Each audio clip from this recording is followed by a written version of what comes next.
avec l'abandon de la constitutionnalisation de l'état d'urgence et de la déchéance de nationalité, on a gagné et que nos libertés, désormais, ont été sauvées. Il faut clairement aujourd'hui dire que non, il faut rester mobilisé. D'abord parce que l'état d'urgence est toujours en cours et que Manuel Valls vient d'annoncer qu'ils veulent le proroger une nouvelle fois au nom de la coupe de football, voilà. Aussi parce que, en fait, ce qui se niche derrière l'état d'urgence et derrière ces débats constitutionnels, c'est le projet de loi Urvoas. C'est un projet de loi qui a déjà été voté à l'Assemblée et au Sénat sur la criminalité et le terrorisme et qui va être bientôt discuté et peut-être adopté sous quelques jours ou quelques semaines dans une procédure accélérée. Et en fait, c'est ce projet de loi qui doit aujourd'hui être au cœur de nos mobilisations, au cœur de nos luttes. Faut pas s'arrêter au fait que c'est un projet de loi très technique, qu'il est aride, qu'il est complexe. Il faut bien voir que derrière les dispositions techniques, en fait, ce que nous présente ce gouvernement, c'est une nouvelle loi sécuritaire qui va encore une fois vouloir nous imposer au nom de la lutte contre le terrorisme et au prétexte que ça servirait à nous protéger. C'est faux et je voudrais essayer d'expliquer en quelques éléments qu'est-ce qu'il y a dans ce projet et pourquoi est-ce qu'il faut aujourd'hui lutter contre. Concrètement, un des principaux objets de ce projet, c'est instaurer des pouvoirs de contrôle et de surveillance qui sont directement inspirés de l'état d'urgence. Et il y a vraiment une continuité entre l'état d'urgence et ce projet de loi Urvoas, avec malheureusement un phénomène qui risque de s'étendre petit à petit, c'est-à-dire qu'il y a des dispositifs instaurés dans la loi, là, dans ce projet de loi en cours d'examen, qui risquent ensuite de s'étendre et d'aller toujours plus loin, de s'éloigner du terrorisme, par exemple, pour aller vers la répression des mouvements sociaux. Concrètement, dans ce projet de loi Urvoas, il y a des assignations à résidence par le ministre de l'Intérieur. En gros, le même mécanisme que celui de l'état d'urgence. Le gouvernement prétend que là, ça n'est pas problématique parce que ça ne viserait que les personnes qui reviennent d'un théâtre d'opérations de groupements terroristes, en gros d'Irak, de Syrie, et donc que finalement, ça ne nous concernerait pas parce que ça concernerait les terroristes. Il ne faut pas se laisser avoir par ce discours. Ce qui se passe avec cette assignation à résidence, c'est d'abord un contournement du juge. En gros, il y a des policiers, des juges qui surveillent les personnes qui reviennent de ces dits théâtres d'opérations terroristes, et il y a des personnes, lorsqu'elles reviennent, qui sont mises en examen, placées en détention provisoire ou mises sous contrôle judiciaire, mais après un examen par un juge. C'est-à-dire une procédure qui a pu être consultée, la possibilité d'exercer des droits de la défense, etc., et des recours. Là, le gouvernement nous dit « Ouais, mais si le juge fait rien, nous, et le ministre de l'Intérieur, doit pouvoir priver quelqu'un de sa liberté sur des bases qui sont complètement floues et qui ne sont pas celles d'une infraction terroriste. » Et ça, c'est extrêmement dangereux parce que ce qui est grave, c'est que le ministre de l'Intérieur, il se contente d'une vague suspicion. C'est la même chose dans la rue. Dans ce texte, il y a une possibilité pour les policiers de décider d'une retenue administrative de 4 heures. En gros, il n'y a pas les critères pour placer quelqu'un en garde à vue, c'est-à-dire les raisons plausibles de soupçonner qu'il a commis une infraction pénale terroriste en l'occurrence, mais le policier estime que la personne a un comportement susceptible d'être en lien avec des activités terroristes. On est encore sur de la suspicion, mais derrière, qu'est-ce qui va se passer? C'est 4 heures de retenue administrative, c'est-à-dire de privation de liberté, sur des bases de suspicion, sur des bases floues. Et ça, c'est absolument insoutenable d'avoir ces atteintes à la liberté d'aller et venir. Pourquoi est-ce qu'en réalité, ça nous concerne tous? D'abord parce qu'on voit que le critère de ces privations de liberté, c'est des critères flous. Mais surtout parce qu'on le sait, pour connaître l'histoire des législations antiterroristes, ça va aller plus loin. Et en fait, ces dispositifs-là vont en inspirer d'autres. Je veux donner un exemple. On est dans un domaine où l'idée, c'est de dire, parce qu'il y a un risque de trouble à l'ordre public, on peut donner au ministre de l'Intérieur, aux policiers, aux préfets, des pouvoirs de perquisition, d'atteinte aux libertés, des pouvoirs d'assignation à résidence. Et ça donne des idées. Par exemple, l'année dernière, il y a eu un rapport parlementaire qui a fait suite à la mort de Rémi Fraisse. On pensait que dans ce rapport, il serait question d'interdiction des armes qui n'ont de non létal que le nom. Eh bien non. Ce dont il était question, c'est par exemple de dire que l'autorité administrative, le préfet ou le ministre de l'Intérieur pourrait interdire à quelqu'un préventivement d'aller manifester sur la base de ces risques de troubles à l'ordre public. Alors vous me direz, ça donne l'impression que ça n'a pas grand-chose à voir, mais si, parce qu'en fait, l'idée, le mécanisme est le même. C'est l'idée de dire on peut donner à l'exécutif des pouvoirs dits préventifs au nom d'un potentiel risque de trouble à l'ordre public. Et ça, c'est vraiment pas acceptable.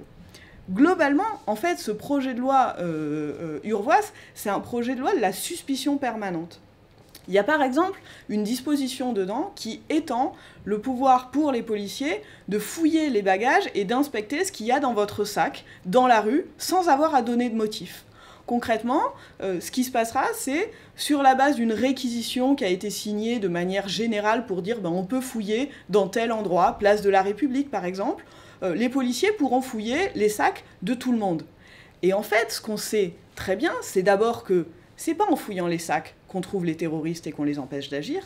Par contre, on sait que dans les pratiques de contrôle d'identité comme de fouille, il y a de la discrimination qui s'instaure. Et on sait que certains vont être fouillés et pas d'autres. Et ça vaudra pour le fait que concrètement risqueront de s'instaurer des fouilles et des contrôles aux faciès, mais ça pourra aussi être utilisé contre les mobilisations sociales dans les mouvements pour faire de l'intimidation et contre ce type de mobilisation sociale.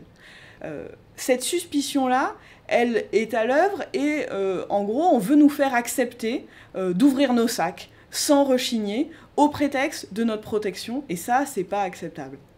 Il y a deux autres mesures phares type de mesures phares dans ce texte, et c'est compliqué de les expliquer rapidement, alors je vous renverrai à de la lecture un peu à la fin de cette vidéo, après vous avoir expliqué simplement deux choses.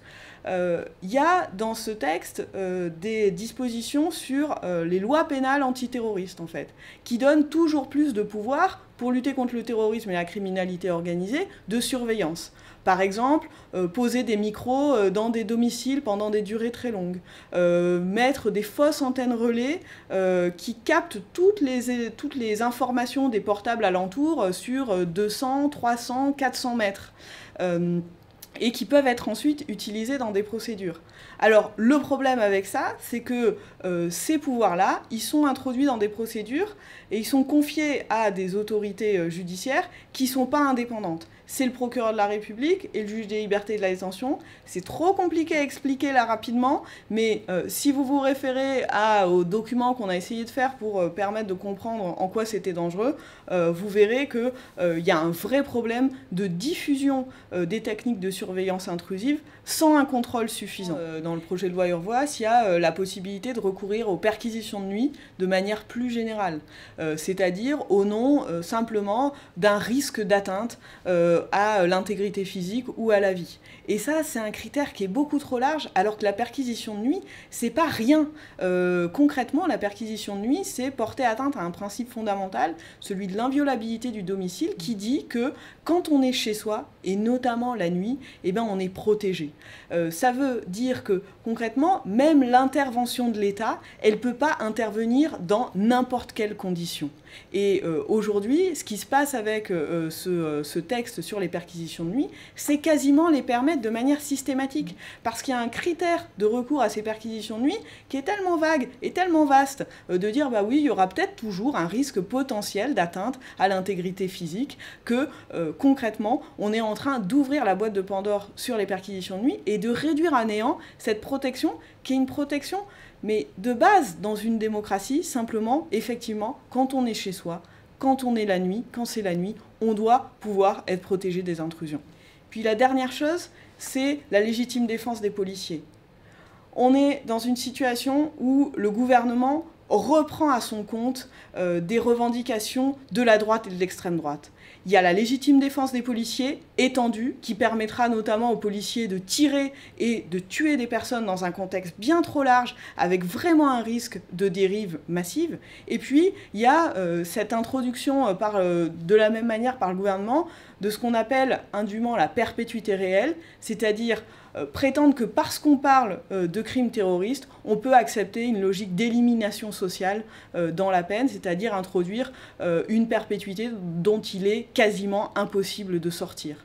Et ça, ce sont des mesures lourdement sécuritaires, évidemment inacceptables pour nous, contre laquelle il faut se mobiliser.